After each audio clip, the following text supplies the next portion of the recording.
Hi, children. Hope you are safe. How do you feel now? I think you feel sad now because you can't meet your friends. You are not allowed to go to other places. Everything makes you feel sad. Then, how will you spend your leisure time? Happily. I think you can spend your leisure time by observing the things around you, especially observing our nature. Why I choose nature to observe? Because nature looks magnificent nowadays. You have to observe the beauty of nature and live close to it. Today, we are going to learn a chapter about a young boy who lives in harmony with nature, or we can say that he lives very close to nature.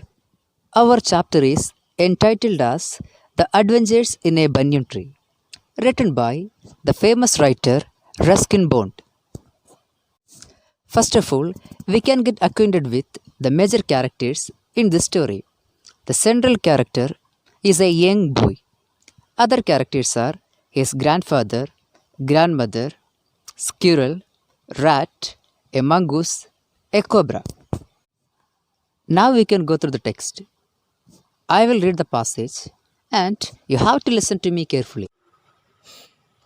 Though the house and grounds of our home in India were grandfather's domain, the magnificent old banyan tree was mine, chiefly because grandfather at the age of 65 could no longer climb it. Grandmother used to tease him about this and would speak of a certain Countess of Desmond, an English woman who lived to the age of 117 and would have lived longer if she hadn't fallen while climbing an apple tree. The spreading branches of the banyan tree, which carved to the ground and took root again, forming a maze of arches, gave me endless pleasure. The tree was older than the house, older than grandfather, as old as the town of Dera, nestling in a valley at the foot of the Himalayas. Hope you have listened to it carefully. Now we can discuss the meaning of the given sentences. For better understanding, I will share you the Malayalam meaning of each sentence.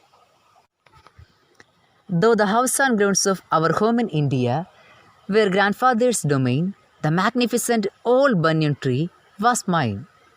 ഇന്ത്യയിലെ വീടും പുരയിടവും മുത്തച്ഛൻ്റെ ആധിപത്യത്തിലായിരുന്നുവെങ്കിലും പ്രൗഢഗംഭീരമായ ആ പഴയ ആൽമരം തൻ്റേതായിരുന്നു. Here the word domain means an area under one's control. ഒരാളുടെ ആധിപത്യത്തിലുള്ള എന്നാണ് domain എന്ന വാക്കിൻ്റെ മീനിങ്. നെക്സ്റ്റ് വേർഡ് മാഗ്നിഫിസൻ്റ് ആണ്. മാഗ്നിഫിസൻ്റ് മീൻസ് എക്സ്ട്രീംലി ബ്യൂട്ടിഫുൾ എന്നാണ്, അതിമനോഹരമായ. ഇവിടെ നമുക്ക് പ്രൗഢഗംഭീരമായ എന്നൊക്കെ എടുക്കാം. Chiefly because grandfather at the age of 65 could no longer climb it. 65-ാം വയസ്സിൽ മുത്തച്ഛൻ അതിൽ കയറാൻ സാധിക്കില്ല എന്നത് തന്നെ പ്രധാന കാരണം. Grandmother used to tease him about this and would speak of a certain Countess of Desmond, an English woman who lived to the age of 117 and would have lived longer if she hadn't fallen while climbing an apple tree. ഒരു apple മരത്തിൽ കയറാൻ ശ്രമിക്കവേ താഴെ വീണ് മരിച്ച ഒരു ഇംഗ്ലീഷുകാരിയുടെ കഥ പറഞ്ഞ് മുത്തച്ഛനെ മുത്തശ്ശി കളിയാക്കിയിരുന്നു. ആപ്പിൾ മരത്തിൽ കയറിയില്ലായിരുന്നുവെങ്കിൽ 117-ാം വയസ്സിൽ അവർ മരിക്കില്ലായിരുന്നു എന്നോർമ്മപ്പെടുത്തിയായിരുന്നു മുത്തശ്ശിയുടെ കളിയാക്കൽ. ഇവിടെ ശ്രദ്ധിക്കേണ്ട വാക്ക് കൗണ്ടസ് ഓഫ് ഡെസ്മണ്ട് എന്നുള്ളതാണ്. ഈ വാക്കുകൊണ്ട് ഉദ്ദേശിക്കുന്നത് 100-ഓ അതിൽ കൂടുതലോ, അതായത് ദീർഘായുസ്സുള്ള ഒരാളെ സൂചിപ്പിക്കാൻ വേണ്ടി ഉപയോഗിക്കുന്ന ഒരു നിക്നെയിം അഥവാ വിളിപ്പേരാണ് കൗണ്ടസ് ഓഫ് ഡെസ്മണ്ട് എന്നുള്ളത്.